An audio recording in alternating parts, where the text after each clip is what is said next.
Check it out, check it, check it out, check it, check it, check it out, check it. Hey, Greg and a CE, call me hip hop junkie. Straight to your dome piece like Grass Monkey. All I wanna know, do you wanna get funky? Welcome back to episode 3 of the White Hart Way.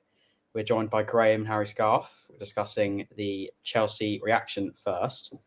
So, Harry, I'll start with you. Can I have just an overall view of the Chelsea game? Of course, thank you for having me. Firstly, really happy with just beating Chelsea in a London derby. I mean, the days don't get much better than this. It's made my weekend, and Saturday lunchtime, the weekend was already made, and no weekend's ever beaten it. No, maybe a bit over the top, but it's fantastic, right? And do you know what? It couldn't have been written any better. You get Sandro Tonali score the first goal, and ultimately go ahead in the game. Because of course I'm frustrated to be pegged back, but a new signing. We've seen Fernandes score one of his first touches ever in his Spurs shirt, and what a goal, by the way, and rattled Villa fans and ex-players in the process. So overall, that was fantastic. Tonali, we have to see where that reaction comes along, but great goal, great team goal as well, and of course him scoring was huge. And then just the fact that with 10 men, we battled, we not only didn't crumble, which the Tottenham past would have, we kept it together, kept in the game, actually looked the better team in my view, but then went on to snatch it right at the death as well. And for Richarlison, who in our mind is all leaving. Is he leaving really? I mean, we have this conversation every summer. He either scores or comes out with something for some reason he needs to stay, gets himself injured. There's always something. But a big goal against Chelsea, could that change the mind of some Spurs fans? Time will tell on that one. And all I care about, put it this way, anytime on this podcast or any other podcast that said that preseason doesn't matter, I'm going to reel that away, pretend it didn't happen. We love preseason. It matters so much. And this feels huge all of a sudden. But all jokes aside, valuable minutes in the tank. It's a really strong team put out by both today. And I thought it was a really, really good spectacle. 2 top managers, 2 top teams. I actually think that these games, when they come to the Premier League, Tottenham and Chelsea, are going to be really exciting this year. And I thought they looked good at times. Their press in particular was strong. Esteval, on top of his goal, looked very good. But that kind of be my overview. And we remain unbeaten in pre-season. I mean, pre-season, you can't 100% go by that because we had an incredible pre-season last year. And we all know how last year went, right? It just went down. For example, we beat Arsenal. Look at the season Arsenal went on to have and we had. So it doesn't tell you everything. But I think that we've done very, very well in this pre-season, including this. Anything to add there, Graeme? No, he said everything. No, do you know what? I agree with virtually every point that Harry's made. I think the one thing I will add is that the integration of the youngsters that have been on, especially the tour, not necessarily looking at the other pre-season games that we've had or the behind closed door games that we've had, but the integration of them in this tour, whether we agree rightly or wrongly that they've gone all the way around the other side of the world for a pre-season friendly on a absolute cowpatch of a pitch, remains to be another conversation for another day. Whether that's going to happen under De Zerbi in the future remains to be seen. I don't actually think he wanted to go, but this was already pre-planned. So we had to deal with it and had to put up with it. And I think the usage of these youngsters in this tour has really opened their eyes to the fact that the academy isn't probably as bad as what we all envisaged or what we have seen over the last couple of years, where really and truly none of them have broken in. Even in, if you're in a relegation battle, the last thing you're going to do is throw kids in. There's millions and millions of pounds worth at stake here. It's a great big thing to do, and they've probably been entrusted on the senior players to get them out of the trouble that they've got themselves into. But I think this pre-season we've seen, I think there was a photo or stat that came out that of players that have played the amount of most minutes this pre-season. People like Malaki Hardy, Kyron Matete, I can't even pronounce his name, Rio, Luca Williams Barnett. There's been even Tyler Tingey. There's been 1 or 2 others that have played an enormous amount of minutes in this pre-season. And I think it's shown, especially in today's game, that the level and the difference between a starting strong 11, which is what we went out with, to what we actually finished with, ain't as far off as what we all thought. We've seen in the past when you make wholesale changes after an hour, 65 minutes, the standard drops, the quality drops, and ultimately the result is kind of fabricated out of it, especially if Chelsea, for example, continue to play their stronger players in the first team. They might win the game 2-3-1. But then when you look on the basis of it, look at the finishing 11s, massive difference. Harry alluded to it. Even though we went down to 10 men, great introduction by Danso, by the way. That was enormous, powerful 3 minutes that he played. even when we went down to 10 men, I thought in what I watched, they kept their shape, they kept their discipline. We had Hardy Pan at centre half, didn't look out of place, didn't be phased by anything, defended, made a fantastic block from I think Esteval or someone where he just threw his body in the way. And ultimately, they nicked it. We nicked it, managed to nick it at the end. And yes, it is only a pre-season game, but it bodes well to the future that, okay, it's not ideal getting someone sent off in a pre-season game, but these things happen in the Premier League. These things happen in a normal season. So deal with it, get on with it, and learn from it. And I think whilst I can imagine he wasn't too best pleased with Danso being sent off and who his anger was aimed at. I think his face tell it all. You know, if you look at his tells face, it all, tell the but story. who that's aimed at remains to be seen. But I think they'll learn a lot from that. And to win that 2-1 against a Premier League opposition with 10 men at the last minute feels good. Does feel good. Yeah. So I've got a question for Harry. You know, so Archie Gray captained the last three games. So the first game he captained, and I wasn't too surprised, full of academy players, full of players younger than him. So I would expect him to captain. The last two games, you know, been full of experienced players. I mean, Ben Davies, I'm pretty sure started the last two. You know, he could be definitely should have had the armband, but why Archie Gray's got it? Huge, So you know, it's huge, and I'm delighted for him because, you know, the player been pushing pillar to post, and, you know, talk about square pegs and round holes. Whenever someone has said that, and rightly so with Spurs injuries, I think of Archie Gray and the positions that he's played in. That comes to me first and really sticks out to me.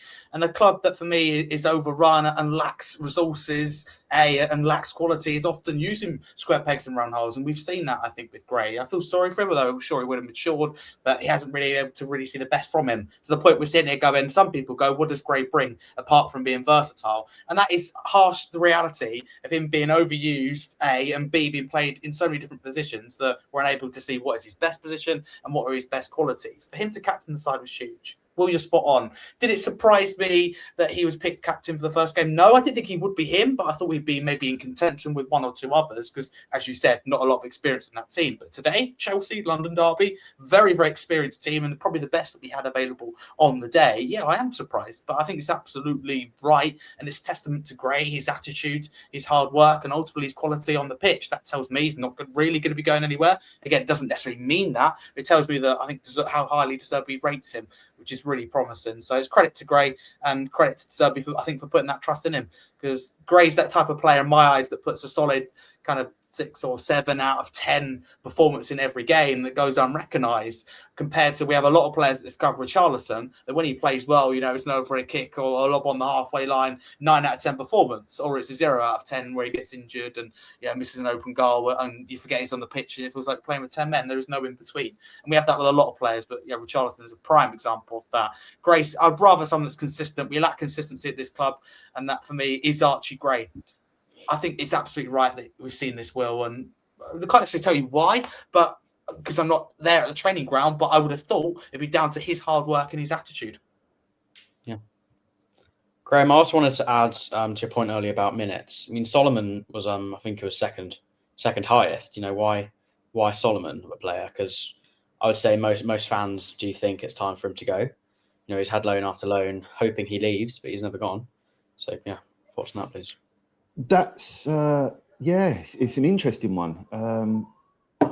No one envisaged, I think, him to play probably as much as what he has done. I think it's been not necessarily forced upon, but let's be realistic. He hasn't really had much else up against him in terms of that right wing position. So when you look at what we've had available in those wing areas in pre-season, he comes back in after loan moves, and they all come back, and it's basically a clean slate for them all. So in my eyes, Solomon comes back in, he comes in training, he plays behind a closed doors friendly and actually does okay. And you think, okay, maybe this might not be, we might save ourselves a few quid here with someone that's come back in, new environment, new belief, something different that we've missed. Yes, he's had all that political problems and there was a lot of sort of divide as to whether he comes back or not, but ultimately he's a contracted player at Spurs. So you play, you train, you get your head down, and you prove that you've got a place in this squad. Similarly, and I will go back to answering that question about Solomon because I don't want to go off topic, but similarly, the same thing can be said about Matis Tel. Yeah. Not sure whether he's staying, not sure whether he's going. Is he going to be good enough? Are we still looking at left wingers to replace him? He's ultimately, probably, arguably been our best player in pre-season. Is he the finished article? No, but then neither is Solomon. But he's done enough in pre-season to say maybe there might be a squad place for him. We haven't got an abundance of wingers at the football club, and Kudos still is a little way away. So ultimately, you take Solomon out at the minute, we haven't got a right winger. So if I was Manor Solomon, I'm looking at going, I've actually got a chance to start. I've got a chance to prove myself. I've got a chance to stake a claim here. If I do what De Zerbi wants and I do what he needs and I put in performances, then I'm then sitting there looking at, all right, find me someone that's better than me. Take me out. Give me a headache. I'm going to give you a headache. I'm going to save yourself some money and you're going to pick me. I'm doing everything you've asked me to do. And I think the goal today, this morning, proved that he has got a bit more of a brain than what we had to put up with towards the end of the season last year. And I'm not going to name any names, but he was horrendous, Kolo Muani. And he got in that position that Solomon got in this morning, and he would have just put his ball across the box and we'd have all sat there and gone, he's done his job, he's put the ball across the box, but we haven't got a centre forward in there to finish it. Well, Solomon did completely the opposite. He looked, found that Solanke was about 10 yards outside the box, and instead of just putting a ball in there to no one, put his foot on the ball, allowed players to get forward, and ultimately picked out a decent pass to Tonali, who finished. That just showed me that he's got a bit of a brain. And if you integrate him with someone like Pedro Porro, with Van Hecke, with Van der Ven, Tonali, Fernandez, Maddison, if he can ever get himself fit, those sort of players might just bring out something in Solomon that we've just been missing right under our noses for the last 18 months. Yeah. I mean, Harry, Graeme mentioned, Tell so far this pre-season. Today, I don't know if you saw, but the dribbling, he was really good today, I felt, and obviously that free kick last game. What your thoughts on Tell so far this pre-season, please? I think Tell's been a standout performer in pre-season, to put it really clearly. And Tell, I believe, is Marmite. I've never been more convinced that he is the Marmite of the Spurs team. I don't judge everything I see on X. In fact, I don't judge a lot of what I see on X in terms of the fan opinion, because it's the extreme of both ends, and it is very kind of, I'm going to say this so more people see this and all that rubbish, right? I know of that, that's clear. But just judging by some of that, and from even in-person conversations always surprised me. You got some people that genuinely somehow think that he's this Messi or Yamal or paint him to be, or is gonna be if he's not, or something he's already there, something he could get there. And you've got others that like, how's he even a professional footballer? What are the club doing signing him? He's terrible, he can't shoot, can't this. And I just don't understand either perspectives. I think he's a very good forward that's got potential. I've never really understood this is how good he can be, but at the same token, how bad he is. I don't think he's bad either. But I think he's been a standout in pre-season. Again, just an example on X, I posted, impressive again from Tell. I was talking about a pass, and people are like, oh, it's hardly impressive. He's done his job. You wouldn't say that about any other player, would you? If they put in a tackle saying they've done their job. You don't say that really, do you, in football? A goalkeeper pulls up a great save. Maybe sometimes you hear it from miserable pundits, right? Roy, for example, we've had before, just doing his job, but you wouldn't say that, would you, when an attacker scored a goal? That's a great goal. So I think that is hypocritical in its finest. But Tell, to get on point, I think he's had a fantastic pre-season, but it was good again today. Strikes me as a player who's confident. I'm not one for excuses or anything, or for looking too deeply into something, but what I will look deeply into, or just lightly even, is the fact that whether it's right, I don't think it's right, as Graeme mentioned, but we don't want to get into that, right? But the fact we've gone, here for pre-season, travel all this, round, like Chelsea are a UK, England, they're a London team, and we're playing them in another country. I think it's ludicrous. But the point is the fact that they've travelled this distance, particularly at the start, right? And the tough weather conditions, the terrible pitches, and Tell's still putting in the performances he is, and the likes of Tell, Luka Williams-Barnett also, is very, very impressive. Because like 24 hours before, they were still flying that awful long flight. Then it's been pouring, and these aren't excuses. Again, it sound like Arsenal or AFTV, but the point is, the likes of Tell to put in this level of performance at this stage of pre-season with everything in mind is very rare, very, very rare. If you look across pre-season, there's very rarely like someone that go, oh my God, they set the world on fire. Usually that comes right at the end of pre-season. But Tell's shown that at the start of pre-season. This is his year, I think. I think Tell thrives under De Zerbi. If you said to me who's going to thrive the most, I think Tell is in my top two for sure. And I'm very confident about that. I think he's going to smash it at Spurs. He's not going anywhere. Some people may want him to. He's not going anywhere. I don't understand particularly the hate, but again, let's cool our jets. He's not going to solve all our attacking problems, but he could be quite useful this year. Yeah. I mean, I remember last season, the end of last season when we just needed goals is all we needed. I did think Tell was a bit greedy, and he still shows these traits. He's always dribbling through. But then I don't know if it's greed, but it might just be that he's I don't know, not able to know. Look around him. There, I view it as incompetence in and around him, behind, with him, in front of him. That's part of it. But you're right, he has been selfish at times. Who isn't as a forward? I would, yeah, I would agree with that. But then again, I was just about to say that Harry caught me before about look at what he's been involved in. He's still only young, and that's what we've got to realise. He's still only a kid in a new league, learning, and he's been in a shocking side under some shocking managers, not knowing whether he's coming or going, farting or flighting. He's just been left to his own devices, and he's had no guidance whatsoever. Finally now, and we saw it under De Zerbi, I think towards the end of the season, he put in a fantastic cross off his left foot for Richarlison's goal away at Aston Villa. And you just saw clippets that there's something there. And I totally agree with Harry that this year could be something good for him. Whether he starts every game, whether he's an impact player, it could be towards the end of the season where you go, do you know what? You can't do without him. He's been available all season. He's never let you down. He chipped in with goals, chipped in with assists. He's been an absolute breath of fresh air. And I think the one thing that will improve him even more is not only De Zerbi and having a structure and an idea of how to play, is having Andy Robertson behind him. Because I think whenever he plays, if you've got someone like Robbo behind you, pulling you into positions, talking to you all the time, he's a good fullback, don't get me wrong, totally different. He's not got Robertson's experience. Robertson's played with some of the best wingers in the world. He's a league champion. If you've got someone like him behind you at left back, telling you where to go, putting you in positions, giving you the ball at the right time, leaving you one-on-one with a fullback at the right time, overlapping, underlapping at the right time, it makes Tell's life so much easier when you've got competent people behind you. And I think Robertson will get even more out of Tell than what we saw and what we've seen so far. So I've got one for Harry Scarfe still on Tell. So when we brought him in on loan from Bayern, he was a bit more of a striker, and I do feel we've kind of merged him now mainly to the left wing, because he definitely was a striker at the start of his career, and now he's been moved onto a left wing. Do you reckon we should keep him on the left wing, or is that his new position now, or do you reckon he can still shift between the two? Firstly, well, if you don't mind, I agree with everything that Graeme said. I think it's absolutely spot on with that. I think and he puts it very, very well. With your question that you ask, I think I feel sorry for Tell, really. At Bayern, right, he was a striker and he was doing really well if you look into it a little bit.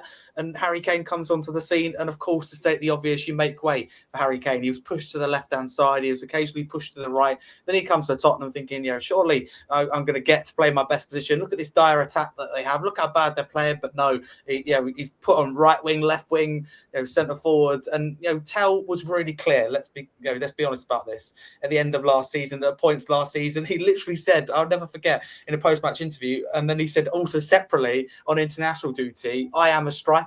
And he also said, nobody understands. You can't be clearer than that. He probably shouldn't have said it, let's be clear. But, it was very clear for me that he's not happy playing on the wing. He sees himself as a striker. But then, of course, managers responded after that. Frank said, no, he's a winger. He come out and took it as offence against him. But Tell's just talking more widely. I mean, you can tell he's fed up. And that's the thing. We could run the risk of losing Matis Tell. That might not concern some people. It does concern me at this moment.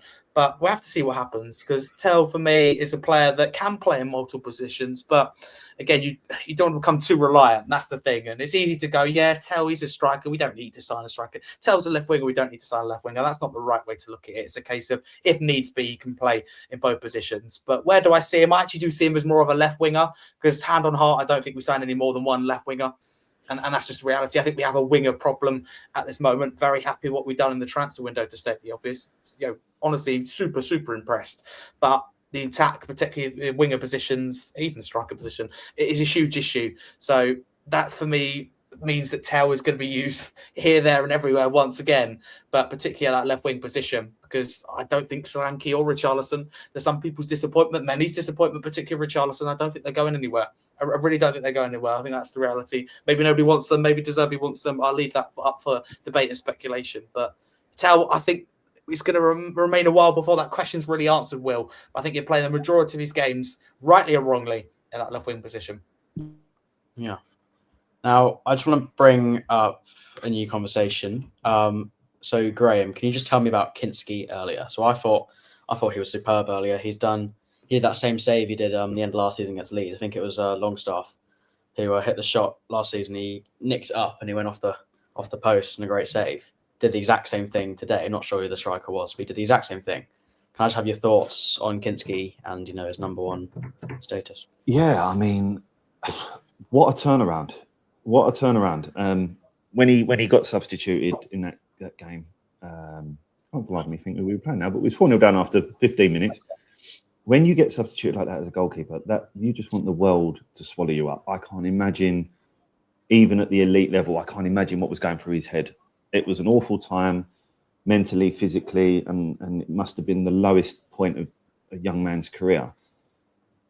To have the nous and the cojones to come back from that episode, to produce what he did last year, to make some unbelievable saves towards the end of the season and ultimately keep us in games and win us games, is a huge testament to him. And I think one thing that I think has come out of this preseason to give him that vote of confidence to say, I think you've deserved an opportunity to be number one next year, is up there with the biggest turnarounds I've seen at this football club. And I think he's taken it with both hands so far. He's got a level of confidence that I've not seen from Mr. Tickle ever since he came at the club, and I'm be glad to see the back of him. I think Kinski has obviously got an awful lot to learn still and to grow, but the ceiling is up there. And like you said, Will, that's no coincidence, that save. That's twice now he's done it. Now, I don't know whether he's got shares in crossbars or anything like that, because he's managed to tip both of them onto it and out. I don't know how you do that, but what I'm trying to say is the reaction of a shot is still there. So his reactions are there, his positioning is there. He's clearly good with his feet, and he'll only get better the more he plays with Van der Ven and Van Hecke and Robertson and Porro, and understands how De Zerbi wants to play. Does he play into midfield? Does he miss out the midfield and go wide? We've seen he can strike a ball really well into the channel areas. So I don't think with his feet is any problem whatsoever. For me now, the point we've now got to a point as supporters, as if you asked a Tottenham supporter now, where do we need to improve? What's your concern at the minute? Find me one that says we need a new goalkeeper. You're not going. I don't know anybody. I don't know whether we, like as Harry mentioned, you see people that put their opinions on Twitter and places like that. We should do this. We should do that. We've got to sign this one. We've got to sign that one. I'm guilty of it. I think we all are, because we're all invested in our football club. Correct? Yeah. The point I'm trying to make is for us now to sit there and say, I don't see anybody saying we need a new goalkeeper. Kinski's been horrendous. Kinski's done this. Kinski's done that. No one sits there and says, well, Dubravka's got to play. Dubravka's been brought in for a reason, and Kinski knows that. But Kinski has grown as an individual and grown as a player so much that unless he makes horrendous mistakes, I don't see any problem with him being number one next year. I really don't. If you've got competent people in front of you and you understand what is required of you, he is at that level where he can be a Premier League goalkeeper for us. I don't envisage anything different. He's got every attribute possible, and the more he plays, the more he grows, the more he matures, the better he'll get. So yeah, to answer the question, the turnaround for me has been, I love this word, magnanimous. Absolutely brilliant word, but brilliant turnaround as well. I'm very, very pleased for him, and I hope he goes on to have a very successful season. He deserves it. Spot on. Yeah. Totally agree. Yeah, I think that's a great response there. Fully agree. I reckon he deserves the number one spot. Worst case, if there's a big old fallout or something bad happens or he plays awfully, I do think January we can reassess, because obviously I don't think Dubravka can play. He's nowhere near starting level. I mean, he was all right at Burnley last season, but again, that's Burnley. So we're not. I think what you'll get with Dubravka is that level of experience. Whether he's been at Burnley, Newcastle, can't think off the top of my head where else he's been, but those two more recent clubs spring to mind. He's got a level of experience. He knows his way around. Look at Scott Carson, for example, at Man City. He was there for God knows how long. Made a fortune by doing it, by the way. But there's that person there that's been around the block. He knows what's good shot stopper as well, to be fair. Yeah, I mean, he's got that level of yeah, I can help you with this or I can help you with that. He might not tell him how to be a better goalkeeper, but mentally he can improve him a lot, and he can maybe just talk to him behind the scenes. No one has any idea what goes on behind closed doors at training. They're probably talking all the time, and Dubravka's giving him snippets of information that's going to just help him grow as a goalkeeper. And I commend him. I think he's been brilliant so far, and I hope it continues. Like I said, Yeah, totally I agree. mean, I think that brings us on to I think we've done the Chelsea game. We've done a bit on the overall pre-season review. I'd like to just talk about the current squad and what's still missing. So I think I'll start off. I saw a video earlier of we need a new goalkeeper.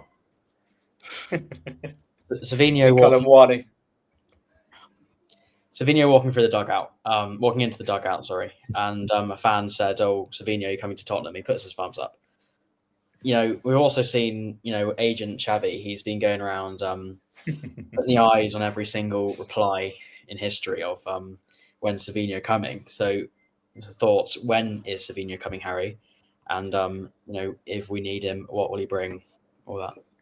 Well, I think we've waged 88 years since we first initiated interest, if you like, in Savinho. I mean, it's nothing against him, but I am tired of this situation of every day going, when does it happen? And it's not the first window that we've done this, to the point where you sign the player, I think, we should have had this player already. And I know it's not the way to look at it. Listen, Savinho, I don't get the hype, I'll be honest, compared to where other people sit. But by the same token, he's a player that I think can excel and can definitely improve anyway under Roberto De Zerbi. But yeah, Xavi, clearly, agents, Xavi, they've got a great relationship, or did have a great relationship on the pitch. PSV, we saw, they worked really well together. We didn't see it for long, to be honest. We saw it at 6 months at his peak, but it looked very good. If you go back and watch some of the highlights, you look at some of the results together as a duo, they were very formidable, if you like. And I think they have a relationship that's strong as well off the pitch. That helps, not essential, but it does help. So I think it will happen. Xavi is clearly an emotional guy, though, I will just say, more than like he's not saying that he's done. I don't think he's more saying, look, come on, I want this to happen, trying to prove a point. I think we see that De Zerbi trying to prove a point in his press conference, with the bomber. I think purely he's saying, look, we need attacking signings. I actually don't think some of it is lined up. I don't hate to be that negative guy. I think he's getting frustrated that the likes of Savinho is taking so long, because he come out with a lot of big things. I'm a shark. The players were sunk with me last year. I told them that, they needed to help me before I helped them, kind of thing, and said that I agreed all this with the club. I was very clear. And he just said, he was just very, kind of authoritarian, if you like. Not agitated. He might become that if we don't move quickly with attackers, yes. But I think very authoritarian. So that's what you deal with, right? We've signed 6 players, a record, 237 million, and he's still like, come on, guys, I'm not happy with the attack. That's the way I see it anyway. I personally think, and I don't want to spoil the conversation you'll get into, so by all means interrupt me, but Marmoush, Gakpo, they do excite me a lot more than a Savinho. They really do. Again, not perfect, but Savinho, if it ends up with him, is an upgrade on what we've got. I just think Savinho alone, I don't think it will be him alone, but if it somehow is, I don't think that's enough, because our attack, for me, it isn't top 6 worthy. Our defence is, in my eyes. Our midfield is. I think the goalkeeper is, and people, may frown at that. What have you got to base that on? I think we will see a goalkeeper that's more than capable of holding his own, as Graeme rightly alluded to. But the attack I do have concerns about. Again, I'm not going to say it's pants, because there's some that tell that I've spoken about. I've got reliability. Kudos when he comes back, it's exciting. Kulusevski, yes, he's still alive, believe it or not. Hopefully, if he ever plays football again, in the words of the Swedish national team doctor, that'll be fantastic. I mean, yeah, we need to improve the forward line. So to answer your question you mentioned earlier, what do we need next? Attack, attack, attack. Literally, we need. Yeah. I mean, lads, about the Kulusevski one, I did see a story. You can't believe these stories, but that he's feeling good. So, that's all we know right now is Kulusevski is feeling good. So we know he's not dead, but hopefully we can get him back before January is the absolute dream. It might be before January. It should be before January. We've had this before, haven't we? We heard from the time that it's a knock and he'll be back next weekend. I mean... But then that's just a running joke with every player after that, wasn't it? Everyone that got injured. Oh, don't worry, it's just a knock. Oh, here we go. See you in 2028. It's worrying. But no, I agree with the forward line. Just touching on what Harry was saying. I think they've stuck to their word for the first time ever, and they haven't, from what I think and what you read, and it's very true, isn't it? You only see what you believe, and I think that the fact that we've been methodical in what we've done so far maybe might proved to us that actually they have got their ducks in line for the first time ever, and De Zerbi is pulling the strings, and we got the defence sorted very quickly. We signed Senesi, Robertson, Van Hecke very quickly. So that was obviously an area that he wanted to get sorted. And then we ended up with Tonali and Fernandes, just like that. There's your two midfielders. Suddenly you've gone from having Bissouma and Bentancur, Graham Bergvall. Oh no, this week we're going to play Paulinho and Gallagher. Oh no, this week we're going to. Suddenly now you've got, right, there's your two midfielders, Tonali, Fernandes, sorted. There's your two midfielders. That's how we're going to play.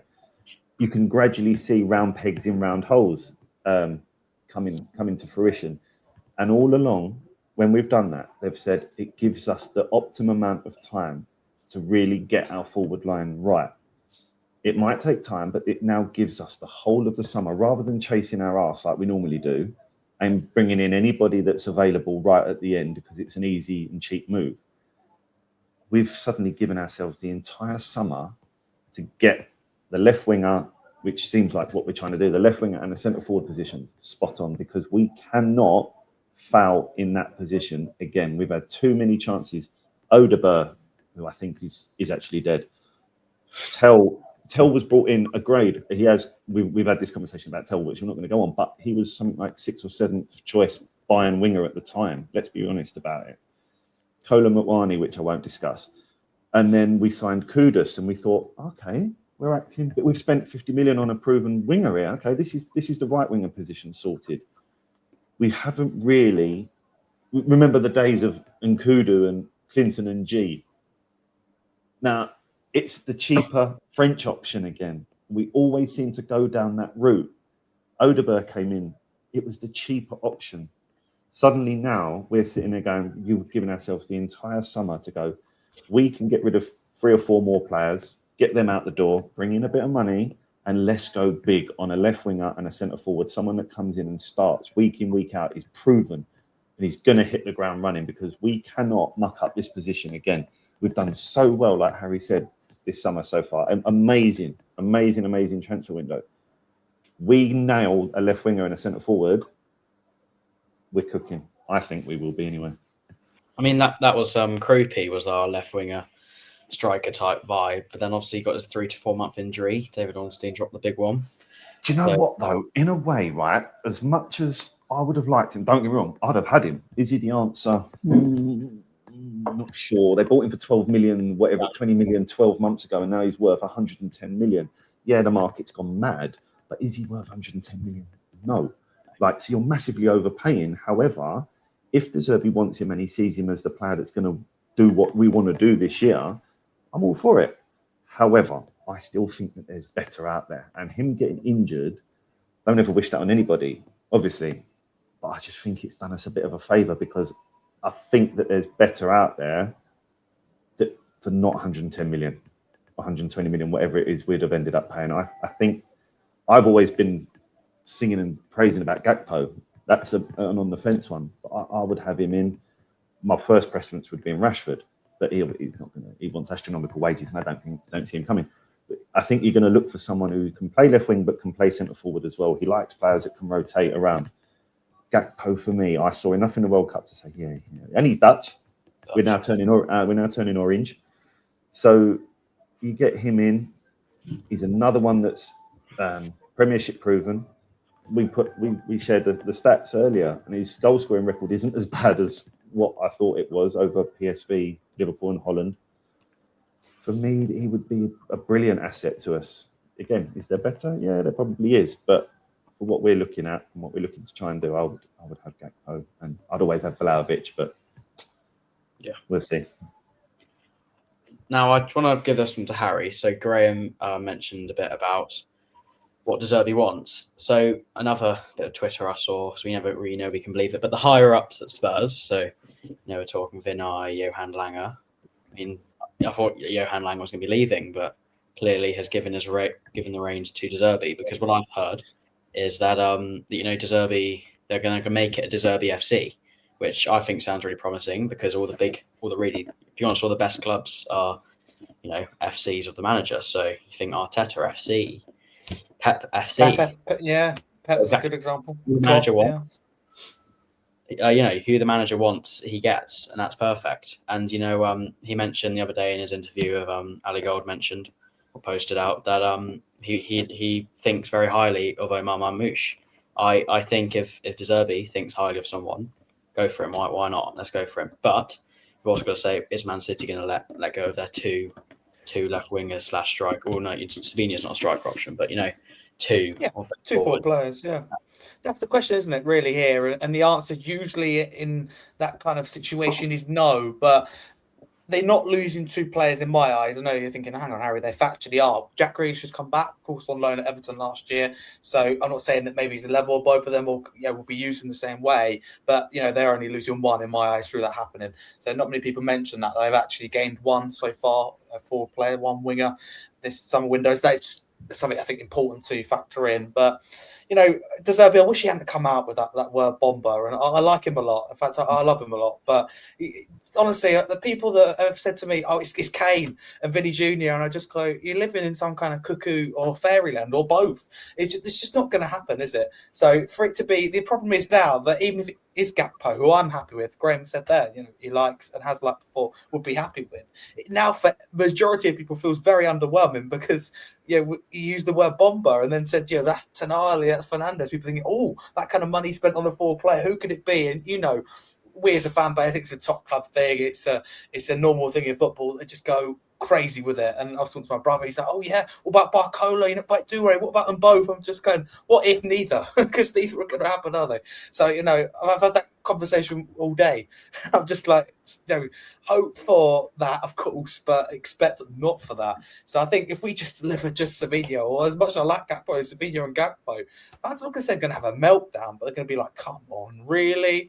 They're going to be really frustrated. So it's creating a little bit of problem for him there. But I think City have been a pain. They've been a pain. Again, I'm not going to pretend I know anything, nor am I going to pretend that I believe everything or anything, really. A majority of things I see on X. But I think City are being a pain at this point. Savinho clearly does want Spurs. Again, not one to look into too much, but I think it's very obvious out there. Xavi maybe making that case for him. Savinho doing all that he can. And I think, I reckon he did hear. I mean, we'll just say most players, if they hear their name, they're going to put their thumb out. That is important to know. But you'd like to think it is because of that. Again, I'm not fussed if we sign Savinho or not. I don't think he's going to. Yeah, of course he's going to help our attack, an extra option. He's better than what we've got, but he's not kind of, oh my God, this revolutionary change. That's not Savinho. Savinho is very much of, we're keeping the same structure. We're very much doing things the same. We're just bolstering ever so slightly the attack. Marmoush and Gakpo for me is that we are serious. That's just me in my eyes. I would rather Marmoush than Savinho. I think Marmoush can play in that striker position. I think he's a better winger as well than Savinho. People go, yeah, Savinho can play both sides. Meh. His first year was good at City, and then when he was with Xavi at PSV was good, but his second year was very underwhelming. 1 goal and 1 assist for a guy that played a decent chunk of games, majority of games for Man City in all competitions, played some part of it anyway. That is incredibly disappointing. He's City's worst player, Savinho, in my eyes. That's just the reality. So, again, not rejecting Savinho. Who am I to say that? It's got to be what De Zerbi wants, but I think De Zerbi is ever so slightly a little bit agitated that we've had 3 or 4 weeks with no signings. Still got plenty of time, 30 days from today till the transfer window closes, but we need to get moving because we need at least 2 more forwards. What a nice position to be in, though, having signed 6 players, and we'll add and going, if only we get that cherry on top, but let's go out there and make it happen. Yeah. So I'm just going to start off by touching on the bomber situation. So obviously, I don't know if you read this, but Roberto De Zerbi mentioned the day after that in Italian, bomba, well, a bit of an excuse, but he did say bomba doesn't mean this is huge because social media blew up the second he said that, literally blew up everywhere. Barcola, Due, everyone. But he did say bomba means an improvement in the squad. So he did say players like Tonali, Fernandes, those kind of level, the people he already signed, which would be great, That's, but sorry, to just chip in, but I've got to mention this. It's so funny. He listed every player that we signed apart from Van Hecke. If you're Van Hecke, you're thinking, goodness me, you mentioned De Bruyne and Robinson, but you haven't mentioned me. Do you hear what the funny thing was? Do you hear what he did after the interview, after the game today? They said about the play. It was something along the lines of, I've been so impressed with all the youngsters on this tour. Donnelly, Williams-Barnett, he named everyone. And then he went, and the other centre-half. He was talking about, he missed out Tyler Tingey. But it said, Malaki Hardy, Williams-Barnett, Kyra Merton, Donnelly, Williams-Barnett, they've been excellent. And and the other centre half, you know, they've been absolutely excellent. And he went, the other centre half. And like, seriously, just don't include him at all. You can't just say on the other centre half, surely. But, yeah. I didn't know that, but it does not surprise me one bit. He's going to be fun, I think. And I will let you carry on, Harry, but him not knowing about Bomber, come on, he knew what he was doing. He knew. Exactly. He was trying to get the club to move, have a bit of fun. Yeah, he just thought, I'm going to throw a little grenade in there. He come up with a lot, though. That is I think the strongest interview of any manager that I have certainly seen in my lifetime. That sounds crazy, but yeah, he's going. I am a shark. There's no opportunity to say no. To say that players was sunk where they like it with me. If he said, like, I say to Lucas, I say to Jed, if they don't want to be here, I don't want you either. Go. I don't want you. Yeah. Just whoa. Yeah. I don't care what you think. You know, if you want to be here, be on his holiday. I tell you. I like it, but I thought, wow, that's very strong. It's the closest. It must be an Italian thing because he's the closest thing we've got to Conte when it comes to, oh my God, what's he going to come out with? Yeah, you're like, oh God, please keep it, respectful, keep it PG. Then he says 60% only of our business is done. The club wouldn't have approved him to say that, and they won't like him to say that. They're probably thinking, we've done our business. One more will be lovely. And they're like, oh no, that means 3 more, 4 more. His admin team or HR are sitting there going, oh no, what has he done? Yeah. What is he? He's going to be a nightmare this season, but he knows exactly what. When he go back to Bomber, he knows what he's saying. He knows what he's saying. I'm happy. I don't mind that at all. I think that's quite good as open. Better for the fans as well. Just wanted to touch on something Graeme said actually before we started recording, while waiting for Harry to join in. He mentioned that that Maddison. Sorry. It's fine. You mentioned very interesting about Maddison. He's not going to be able to play 40 games a season. Can you, Graeme, just discuss that on the podcast about? You mentioned you might need a new person in for that cam or right wing, drift them around, but mainly about Maddison. Yeah, it was just be interesting to see Harry's view on it, but I'm under the inclination that he went to Australia for a jolly up. I mean, might sound a bit harsh, and it might say, well, go on, elaborate. But this is a senior player that has come back from a serious injury, played towards the end of last season, has been counted upon, and when he played last season, we were ultimately better for it. He spent countless times videoing himself over pre-season, getting himself fit, getting himself sharp. He looked a bit stronger. He looked fitter. He looked more physically bigger. And you think, right, he's got over his injury. He got dabbled in towards the end of last season. Full pre-season. He's going to have an impact. He's going to be brilliant. He hasn't played. And he went to pre-season, went to Australia, hasn't played. Has now got a minor injury out for 2 weeks. And I'm like, have we got to now rely on this person? We're not even playing European games next year. We've only got Premier League games. Is he that important that we can dip in and dip out, dip in and dip out? Or do we actually go, right, enough's enough now. You can be club captain. You can be our mouthpiece. You can be the leader of the change room. You can do whatever you want. We can't rely upon you to play every single week. Go and for 100 million at Forest and go and get Morgan's Gibbs White. Because if we've lost Simmons till January, you're kind of not reliant on Maddison. We are now stuck with Conor Gallagher or Bergvall in that 10 role. And whilst the rest of the team is flourishing and looking well, that one position that De Zerbi was a number 10 when he was younger and he played as a number 10 and he knows exactly what's required from a number 10, we don't have one. He won't like we that. We don't have one. And if you're someone that has played in a position and you haven't got at your club a player that's a specialist in that position, he ain't going to like that one little bit because he'll love a number 10. I love a number 10. It's like if I was a manager, I'd always look at left-sided centre halves because that's where I played. That's where I played and what I was accustomed to and what I'm used to. And I know the rights from the wrongs. Didn't always do the rights, but I can legislate for things. He's so passionate that if you're looking for a number 10 and you want your number 10s in your team and I'm going to put my arm around him, tell him how good he is, tell him to give him the ball or give the number 10 the ball, we ain't got one. The only one we've got is 17 years old. So what now do we do? Do we say to Maddison, I'm going to will you out every game and if you last an hour, you last an hour? Or do we say, I need a number 10. I need a centre midfielder to accommodate Tonali and Fernandes. I need that someone in there that's going to pull the strings, get on the ball, make things happen, get the ball out wide, get the ball into the forward man, score me 15 goals. We don't have that. So as much as we need attacking players, left winger, centre forward, I'd still be inclined to look at a centre midfielder.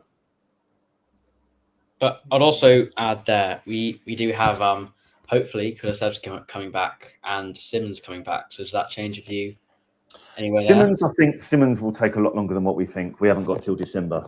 I don't think we can wait till December. Yes, having him back would be brilliant, and I think De Zerbi, it will be brilliant under De Zerbi.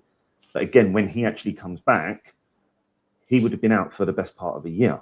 So he's now going to have that integration period. So he's not going to be coming back in and go, oh, right, Simmons is back now. Bang, let's play 90 minutes every week. Good, there's our number 10. No worries. He's going to take time, and we probably won't see the best of him again until the end of the season. No. That's the reality of it. Kulusevski, I'm hearing contrasting reports. 1 minute you're hearing, yep, I'm good to go. The next thing I'm hearing is that he's slower than ever. Yeah. So it's like, again, he's been out, I don't know, what are we up to, 15, 16 months? He might be back in full training. Who's to say that in a behind closed doors game, he don't break down? Because playing and training are two different things. You stick him in a game and someone goes whack straight into his knee. Is he going to feel a jolt? Is he going to feel something? Doing box-to-box run-ins is totally different to getting whacked in a game.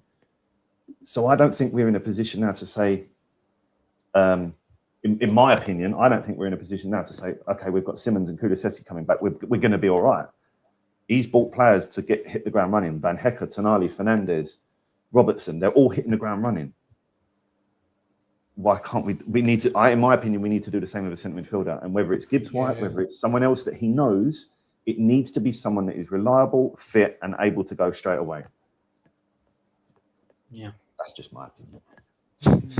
You add there, Harry? I think you make some great points. With Maddison, firstly, I actually feel passionately about this because I love Maddison, right? And I love Norfolk, keep it very, very short. So, the point is, how it links to this is I've seen Maddison play for Norwich in the youth academy. Is when I first started watching football, so it's something that stuck with him. And I remember thinking, this is a special player. Watched him at Leicester, I thought he was fantastic. Always hoped my club would sign him, but never really believed we would. So to sign him was quite special. And sitting here right now, I want him to be our club captain for both on and off the pitch reasons. I think he's perfect. What you need in a modern day club captain, what he represents. I think he's the best speaker in the Spurs squad, best with the media. I think he'd choose to talk to the media if he's given the opportunity. I don't think anybody else, rightly, probably in that Spurs team would choose to do so. I think he's a great player, orchestrator. Captains want the ball. Maddison, one of the only ones, along maybe with Simmons, you'd argue, wants the ball. Natural leader. So many things that I could go on about. But he missed 94%, not his fault, but 94% of total minutes available last season. Of course, current club captain, people forget that he's still now the club captain. Christian Romero missed 49% last year. And you need a captain to be available, at least 9.5 times out of 10.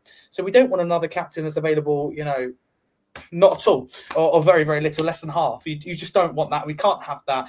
And at a time where this is a big transition, we need leaders. We need a really strong leadership group. And no secret that leadership group hasn't been named yet. Usually, I think it would have been named around about this time, but it hasn't been because we don't know what's happening with Romero. Madison's now getting injured, so I don't think we'll see that for any time soon. But Graeme makes a very good point, and it does make you think. I feel really strongly about this whole preseason thing because last year I made the point and I made it very, very quietly because, again, it is something not necessarily proven. I think Maddison, the reason we're in this situation now where he's on and off with injuries and actually struggled last season was down to the club purely. He shouldn't have been taken, forget about this one for a minute, the last preseason, because if anyone remembered, he stepped on the pitch for 13.5 seconds before his leg snapped. So that player shouldn't have been there. He flew for hours, done very little training because he wasn't deemed to play, but to sell shirts, they got him on the pitch at the end and his leg snapped. That, for me, wasn't given the attention it deserved, wasn't discussed by the media because it's not popular to say that our club injured James Maddison and could have ruined his career. It was terrible. And again, you have to be careful the way you go about it. And I don't necessarily have bags of evidence with me, but it doesn't look very good. And I believe the same has happened. Of course, you hope nowhere near as serious. But Graeme has rightly said, what is he doing here?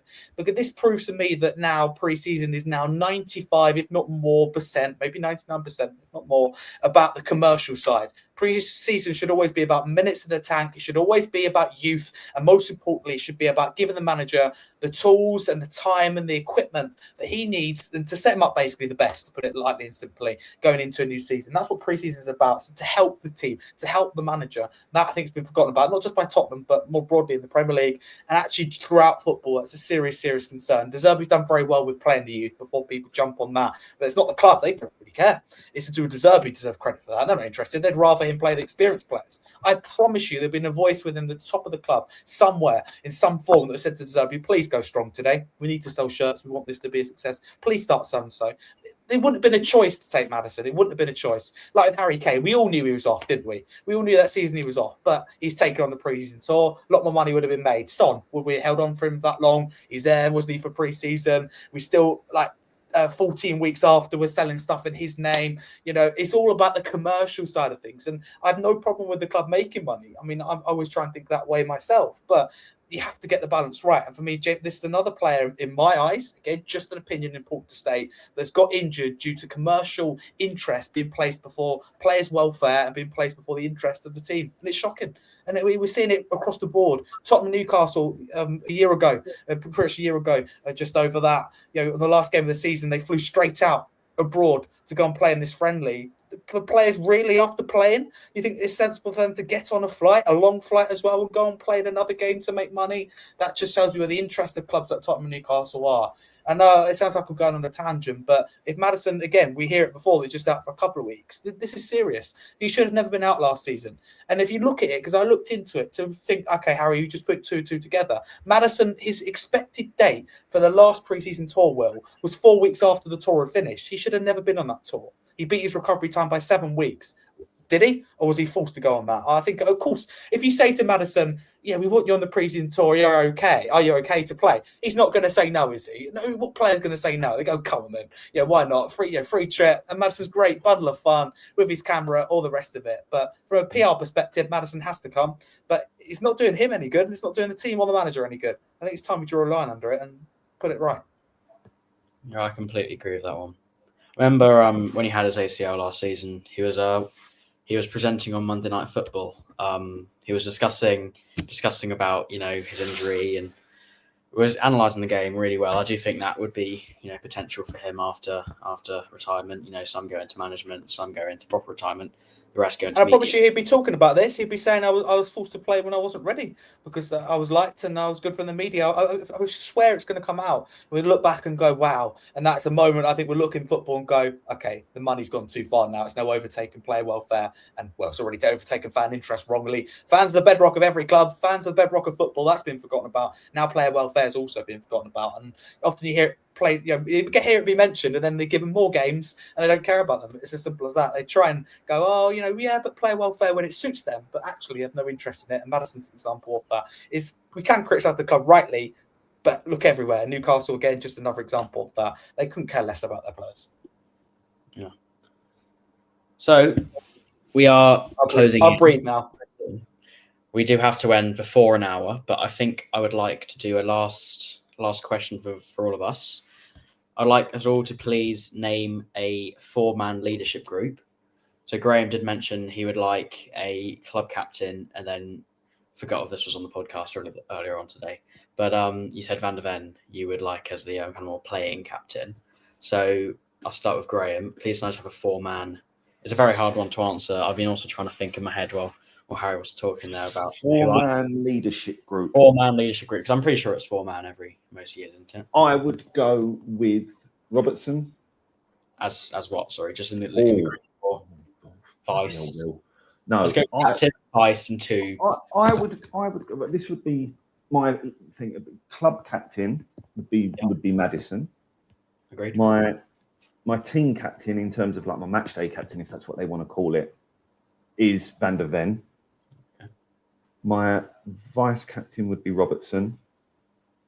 Yeah. And my mouthpiece would probably be Ben Davies. Yeah, agreed. Harry? So I would have Maddison as my club captain, oversees everything, you know, whatever a club captain does. Van der Ven is going to play majority of the games, so he's my match day captain. When he plays, he's captain. Robertson as vice captain, there's your leadership, there's your experience, and Ben Davies as It's been Daddy Davis. There's your PR person. Yeah. Harry? Oh, this is difficult. I'm going to go against the grain, and I think De Zerbi's going to do things differently. He strikes me as that. And Graeme, I think, touched on it a little bit there, which is interesting. I think there's going to be... Oh, I wonder what you missed.